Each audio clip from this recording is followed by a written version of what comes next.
அனைவருக்கும் வணக்கம் நண்பர்களே. நம்ம இந்த வீடியோவில் என்ன தகவலை பற்றி பார்க்க போகிறோம் அப்படின்னு சொல்லி பார்த்தீங்கன்னா, குரூப் 4 எக்ஸாம் என்னைக்கு ஜூலை 13 அப்படின்னு சொல்லிட்டாங்க. ஏப்ரல் 25 நோட்டிஃபிகேஷனும் சொல்லிட்டாங்க. அதாவது நோட்டிஃபிகேஷன் டேட்டும் தெரிஞ்சு போச்சு, அதாவது எக்ஸாம் டேட்டும் நமக்கு தெரிஞ்சு போச்சு. ஸோ இன்னும் எத்தனை நாட்கள் இருக்குது அப்படின்னு சொல்லி பார்த்தோம்னா 150 நாட்கள் மட்டுமே நண்பர்களே. அங்கிட்ட ஒரு 2 டேஸ், அதான் 150 to 154 நாட்கள் வரை இருக்குது. நான் எண்ணி பார்த்தேன், அவ்வளோதான் இருக்குது. சரிங்களா? ஸோ இந்த 5 மாதங்களில் வந்து நம்ம எப்படி படிக்கலாம், எப்படி படித்தா பாஸ் பண்ணலாம், அதாவது நீங்கள் ஃப்ரெஷராக இருந்தாலும் சரி, ஹவுஸ் ஒய்ஃபாக இருந்தாலும் சரி, ஃபுல் டைம் யாராக இருந்தாலும் சரி, இப்போ தான் நீங்கள் நியூவாக படிக்கிறீங்களா, என்னன்னாலும் சரி, நான் சொல்லக்கூடிய ஒரு 5 ரூல்ஸ் நான் எழுதி வச்சுருக்கேன், பின்னாடி காமிக்கிறேன். இந்த 5 விஷயங்களை யார் ஃபாலோ பண்ணுறீங்களோ உங்களால் கண்டிப்பாக இந்த எக்ஸாமில் வெற்றி பெற முடியும். ஓகேவா நண்பர்களே? ஸோ கண்டிப்பாக நீங்கள் எக்ஸாம் கிளியர் பண்ண முடியும். 5 மாதம் இருக்குது, 5 மாதம் தான் அப்படின்னு நினைக்க வேணாம். 5 மாதங்கள் நான் சொல்லும் முறையில் நீங்கள் படிங்க, கண்டிப்பாக ரிசல்ட் கிடைக்கும். நான் ஒவ்வொன்றும் எப்படின்னு சொல்கிறேன், பார்க்கலாமா? வாங்க சொல்கிறேன். ஃபஸ்ட்டு நீங்கள் என்ன பண்ணணும் அப்படின்னு சொல்லி பார்த்தீங்கன்னா நண்பர்களே, மொத்தம் 5 மாதம் 150 நாள் இப்படி படியுங்கள்.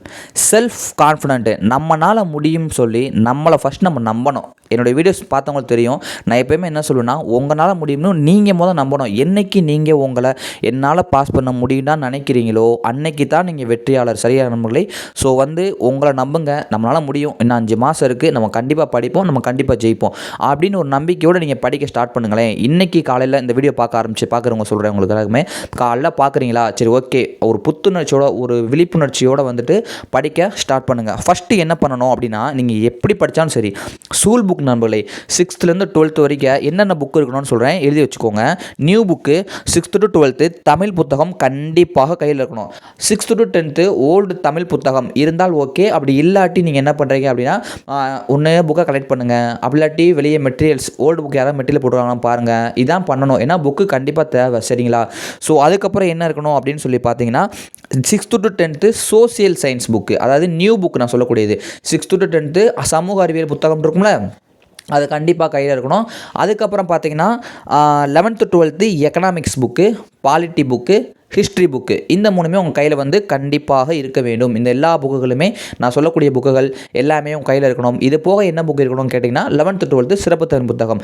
இந்த புக்குங்கிற கையில் வாங்கிக்கோங்க எல்லாருமே. ஸோ புத்தகங்கள் தான் ஃபஸ்ட்டு மஸ்ட்டு. சரிங்களா? ஸோ இந்த புத்தகங்கள் கையில் வாங்கணும். அதான் ஃபஸ்ட்டு. நீங்கள் எல்லா புக்கும் உங்கள்கிட்ட இருந்தாலே கிட்டத்தட்ட ஒரு 30% வெற்றின்னு நினச்சிக்கோங்க. சரிங்களா? அதுக்கப்புறம் ப்ராப்பரான ஸ்டடி பிளான் நண்பர்களே. ப்ராப்பரான ஸ்டடி பிளானா இது என்னப்பா அப்படின்னு கேட்டிங்கன்னா, இப்போ இன்னும் 5 மாதங்கள் இருக்குது, எக்ஸாமுக்கு கரெக்டாக 150 நாட்கள் இருக்குது. நீங்கள் வாட்டை என்னதானு இன்றைக்கி 6ஆம் தமிழ் படிப்போம், நாளைக்கு 7ஆம் தமிழ் படிப்போம், நாளைக்கு ஜிகே படிப்போம், நாளைக்கு கழிச்சு மேக்ஸை படிப்போம், இப்படின்னு ஏனதானம் படித்தோம்னா நீங்கள் என்ன படிச்சிருக்கீங்க, ஏது படிச்சிங்க உங்களுக்கே தெரியாது. ஸோ அதனால் நீங்கள் 150 நாட்கள் இருக்கா, கடைசி 2 மாதத்தை விட்டுருங்க. இல்லாட்டி இந்த 3 மாதம் நம்ம எப்படி படிக்க போகிறோம் அப்படின்ற ஒரு சின்ன பிளான் மாதிரி போடுங்க. சரிங்களா? எப்படி போடணும் அப்படின்னு சொல்லி பார்த்தீங்கன்னா, ஒரு வீக்லி ஸ்கெடியூல் மாதிரி போட்டு, இந்த வீக்கில் தமிழ் நான் இவ்வளோ முடிக்க போகிறேன், மேக்ஸ் இவ்வளோ இதை படிக்க போகிறேன், ஜிகே இதை படிக்க போகிறேன், அவ்வளோதான். ஒரு 5 days படிப்பேன், ஒரு 2 days ரிவிஷன் பண்ணுவேன் அப்படின்னு மணிக்கே நீங்கள் ஸ்டார்ட் பண்ணிக்கணும். ஒரு 3 ஸ்கெடியூல் போட்டுக்கோங்க. நான் 3 வாரம் நல்லா படிப்பேன், 4வது வாரம் அந்த 3 வாரம் படித்து நான் ரிவிஷன் பூரா பண்ணுவேன். ஸோ இப்படி ஒரு ஸ்டடி பிளான் என்பது நீங்கள் போட்டுக்கணும். அதாவது சொல்லக்கூடாது தான், சில விஷயங்கள் புரிஞ்சுக்கோங்க. கரெக்டாக ஸ்டடி பிளான் போட்டு வீட்டிலேருந்து படிக்கிறவங்க நிறையா பேர் இருக்காங்க. நானுமே எனக்கும் ஸ்டடி பிளான் போட்டேன், ஆனால் பேட்ச்லேயும் ஜாயின் பண்ணியிருந்தேன், நிறைய பேர் ஜஸ்ட் பேட்சும் ஜாயின் பண்ணேன். ஆனால் என்னுடைய ஸ்டடி பிளானை தான் நான் ஃபாலோ பண்ணுவேன். கொஸ்டினை மட்டும் யூஸ் பண்ணிக்குவேன். அந்த மாதிரி இப்போ ஸ்டடி பிளான் போட தெரியாதவங்க என்ன பண்ணலாம் அப்படின்னா, ஏதாவது ஒரு பேட்சில் ஜாயின் பண்ணுங்கள், தப்பு கிடையாது. ஏன்னா 5 மாதம் இருக்குது, லைஃப் ஃபுல்லாக நம்ம வேலைக்கு போகிறோம் அப்படின்றப்ப நீங்கள் ஒரு பேட்சில் ஜாயின் பண்ணி ஒரு 500 ரூபாயோ 1000 ரூபாயோ கேட்பாங்க, யூடியூப்பில் சொல்கிறேன். ஸோ வெளியே ஆஃப்லைனில் போய் 3000 4000 கட்டணும் அப்படின்ற அவசியம் கிடையாது நண்பர்களே. ஆன்லைனில் நிறைய பேர் போடுறாங்களே, அந்த ஸ்டடி பிளானில் நீங்கள் அதாவது அதே டயத்தில் ஒர்த்தாக இருக்கணும். அவங்க போடக்கூடியது இவங்க ஒர்த்தான்னு யோசித்து அதில் ஒரு ஜாயின் பண்ணி ஒரு ஸ்டடி பிளான் மாதிரி பார்த்து அதை நீங்கள் படிக்கலாம். சரிங்களா? அவங்க கொடுக்குறாங்களே அந்த ஸ்டடி பிளான் நீங்கள் யூஸ் பண்ணிக்கலாம். ஸ்டடி பிளான் போட தெரியாதவங்களுக்கு சொல்கிறேன். ஸோ அந்த மாதிரி ஸ்டடி பிளான் ஃபஸ்ட்டு. ஓகேங்களா? அப்புறம் பார்த்தீங்கன்னா, அந்த ஸ்டடி பிளான் அப்படின்றப்ப நானே இன்னொரு 2 வீக்ஸ்க்கு அப்புறம் நம்ம பேட்சை ஸ்டார்ட் பண்ணலாம் அப்படின்னு தான் இருக்கேன். ஸோ 2 வீக்ஸ் வெயிட் பண்ணுங்கள். 2 வீக்ஸ்க்கு அப்புறம் நம்ம பேட்ச் ஸ்டார்ட் ஆகும். ஒரு கரெக்டான ஸ்டடி பிளானும் நான் கொடுக்குறேன் எல்லாத்துக்குமே. சரிங்களா? அதுக்கப்புறம் ரிவிஷன் நண்பர்களே, படிச்சுக்கிட்டே போகிறது. இது எல்லாருமே படக்கூடிய பெரிய தப்பு என்னென்னா படிச்சுக்கிட்டே இருப்பாங்க, புதுசு அதை படிக்கணும் இதை படிக்கணும் அதை படிக்கணும் படிச்சுட்டே இருப்பாங்க, தவிர்த்து ரிவிஷன் பண்ண மறந்துடுவாங்க. இந்த தப்பை மட்டும் யாரும் பண்ணாதீங்க சரிங்களா. So revision is must best. So திரும்ப யார் ஒருத்தர் ரிவிஷன் பண்ணுறாங்களோ அவங்கள மட்டும்தான் வெற்றி பெற முடியும். இப்போ நீங்கள் 5 நாளைக்கு வாரத்தில் படிக்கிறீங்களா, 2 நாளைக்கு ரிவிஷன் பண்ணுங்கள் நண்பர்களே, அதான் ரொம்ப முக்கியம். அடுத்த 5 நாள் படிக்கிறீங்களா, அடுத்த 2 நாள் ரிவிஷன் பண்ணுங்கள், அடுத்த 5 நாள் படிக்கிறீங்களா, மறுபடியும் 2 நாள். இப்போ இந்த 3 வாரம் படித்ததை 1 வாரம் ஃபுல்லாக ரிவிஷன் இப்படி படிச்சுட்டு வந்தீங்கன்னா கண்டிப்பாக சொல்கிறேன், இப்படி நீங்கள் ரிவிஷன் பண்ணி போனீங்கன்னா நல்ல மார்க்கே ஸ்கோர் பண்ணலாம் சரிங்களா.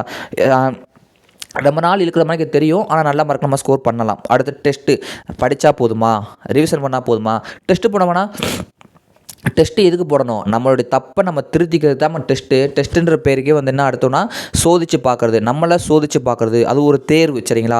நம்ம என்ன தப்பு பண்ணுறோம் அப்படின்றத பார்க்கறதுக்காக தான் டெஸ்ட்டு. ஸோ டெஸ்ட்டு வந்து எல்லாமே போடணும்.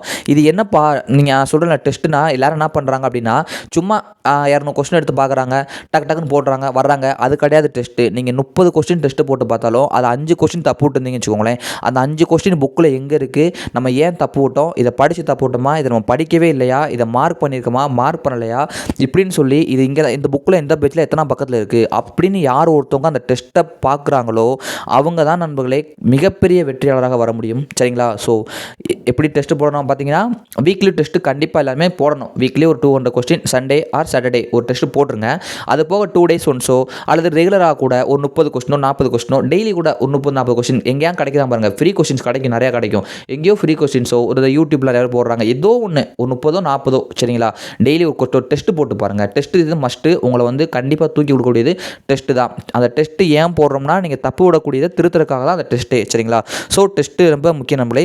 அடுத்து ஸ்டடி ஹவர்ஸ் அப்படின்னு சொல்லி பார்த்தீங்கன்னா இது வந்து பொதுவாக நான் எப்பயுமே இவ்வளோ நேரம் தான் படிங்க அப்படின்னு நான் சொல்லவே மாட்டேன். இன்றைக்கி ஏன் அப்படி சொல்கிறேன் அப்படின்னு சொல்லி பார்த்தீங்கன்னா 5 மாதம் தான் இருக்குது அப்படின்றப்ப நீங்கள் வந்து எல்லாமே நல்லா படிக்கிற ஸ்டூடெண்ட்டாக இருக்கலாம், சிலர் வந்து ஸ்லோ லேர்னராக இருக்கலாம். அதாவது ஒரு இப்போ 6th தமிழ் படிக்கணும் அப்படின்னா 2 hours ஆகும் ஒரு ஆளுக்கு, இன்னொருத்தவருக்கு வந்து 1/2 hourலேயே படிச்சுடுவாங்க, இன்னொருத்தவங்க 4 மணி நேரம் படிப்பாங்க. ஸோ ஒவ்வொருத்தவங்களுடைய கெப்பாசிட்டி என்னன்னு எனக்கு தெரியாது. ஆனால் பொதுவாக ஒரு கருத்து என்ன அப்படின்னு சொல்லி பார்த்தீங்கன்னா என்னையை பொறுத்த வரைக்கும் நீங்கள் ஒரு நாளைக்கு 6 மணி நேரமாவது, இனிமேலேருந்து சொல்கிறேன் இன்றையிலிருந்து 5 மாதங்கள் தான் பரீட்சைக்கு இருக்குது. நம்ம வந்துட்டு சும்மா ஒரு மோட்டிவேஷன் காண்டி 2 மணி நேரம் படித்தா பாஸ் ஆகிடலாம், 3 மணி நேரம் படித்தா பாஸ் ஆகிடலாம் அப்படிலாம் சொல்லவே கூடாது. அது மிகவும் தவறான ஒரு விஷயம். ஆனால் கண்டிப்பாக பாஸ் பண்ண முடியும். ஒரு நாளைக்கு 6 மணி நேரங்களாவது நீங்கள் இனிமேல் ஒதுக்கி தான் நம்ம ஆகணும். 6 மணி நேரம் இல்லாட்டியும் ஒரு 5 மணி நேரமாச்சும் நீங்கள் படிக்கணும் கண்டிப்பாக. அதுக்கு குறைஞ்சி படிச்சிங்கன்னா கொஞ்சம் சிரமம் தான். அப்படி குறைஞ்சி படிச்சிங்க அப்படின்னா வாரத்தில் ஒரு 3 நாளைக்கு 5 மணி நேரம் 4 மணி நேரம் படிக்க முடியுதா, அப்போ மிச்சம் 3 நாள் நீங்கள் 7 மணி நேரம் 8 மணி நேரம் உட்காந்து படிக்கணும், புரியுதா. ஸோ இந்த மணிக்கு தான் படிக்கணும். படிச்சிங்கன்னா கண்டிப்பாக உங்களுக்கு ரிசல்ட் கிடைக்கும். எவ்வளோ நேரம் படிக்கணும்னா ஒரு 2 hours ஆச்சும் தமிழ் படிங்க, உறுதியாக தமிழ் படிக்கணும் நண்பர்களே. ஒரு 1.5 மணி நேரமாச்சும் மேக்ஸ் டெய்லி ப்ராக்டிஸ் பண்ணுங்கள். மேக்ஸ் நல்லா வரும். நான் மேக்ஸில் கவலையே இல்லைன்னா 1 மணி நேரமாச்சும் ப்ராக்டிஸ் பண்ணுங்கள். நீங்கள் புதுசாக படிக்கிறவங்க தான் 2 hours கூட மேக்ஸ் ப்ராக்டிஸ் பண்ணுங்கள். மேக்ஸில் மிஸ் பண்ணிடாதீங்க, அவ்வளோதான் நான் சொல்லிட்டேன். ஸோ ஜிகே பொறுத்த வரைக்கும் ஒரு 2 மணி நேரமோ 3 மணி நேரமோ மிச்சத்து இருக்க டைமில் படிங்க. ஸோ இந்த மணிக்கு ஸ்டடி ஹவர்ஸ் வந்து வச்சு படிச்சுக்கோங்க. நான் சொன்ன இந்த 5 முறையில் படிச்சிங்கன்னா உங்களுக்கு வெற்றி என்பது கண்டிப்பாக கிடைக்கும் நண்பர்களே. நிச்சயமாக வெற்றி பெற முடியும். நான் சொல்லக்கூடியதை ஃபாலோ பண்ணுங்கள். நிறைய பேர் புதுசாக படிக்கிறவங்க பூரா என்கிட்ட கேட்டது, சார் 5 மாதம் தான் இருக்குது, இந்த 5 மாதத்தில் பாஸ் பண்ண முடியுமா அப்படின்னே தான் கேட்குறீங்க. நான் மறுபடியும் உங்களுக்கு சொல்லக்கூடிய ஒரு விஷயம் என்னென்னா 5 மாதத்தில் அழகாக பாஸ் பண்ணலாம் சரிங்களா. 5 மாதம் என்பது மிக எளிமையாக பாஸ் பண்ண முடியும். நல்லா படிங்க, நம்பிக்கையோடு படிங்க, வெற்றி பெற முடியும். நிறைய பேர் ஸ்டடி பிளான் தெரிலனா நான் ஒரு 2 வீக்ஸில் ஒரு டெஸ்ட் அனௌன்ஸ்மெண்ட் ஒன்று கொடுக்க போகிறேன். ஸோ அதில் வந்து நீங்கள் ஜாயின் பண்ணியும் படிக்கலாம் சரிங்களா. ஸோ வந்து கண்டிப்பாக நல்லபடியாக கொண்டு போவோம். நம்ம டெஸ்ட்டு வந்து ஸ்டார்ட் பண்ண போகிறோம். ஆனால் 2 வீக்ஸ் ஆகும். ஸோ நல்லா நான் சொன்னக்கூடிய ஒரு விஷயத்தை நல்லா வந்து படிங்க சரிங்களா. திரும்ப படிங்க, ரிவிஷன் பண்ணுங்கள். School book must, study plan இருக்கணும், ரிவிஷன் பண்ணணும், டெஸ்ட்டு போடணும். ஒரு 5லேருந்து 6 மணி நேரமாச்சும் படிக்கணும். நான் சொல்லக்கூடியது குறைந்தது 5 மணி நேரம் 6 மணி நேரம், அதிகபட்சம் நீங்கள் 8 மணி நேரம் படிக்கலாம், 10 மணி நேரம் படிக்கலாம், அது உங்களுடைய விருப்பம் சரிங்களா. ஸோ இதான் நண்பர்களே, நம்பிக்கையோடு படிங்க, நிச்சயமாக வெற்றி பெற முடியும். இதுவரையும் பார்த்தவங்க ஒரு லைக் பண்ணிட்டு போங்க, நியூவாக பார்க்குறவங்க சப்ஸ்கிரைப் பண்ணி வச்சுக்கோங்க. தேங்க்யூ.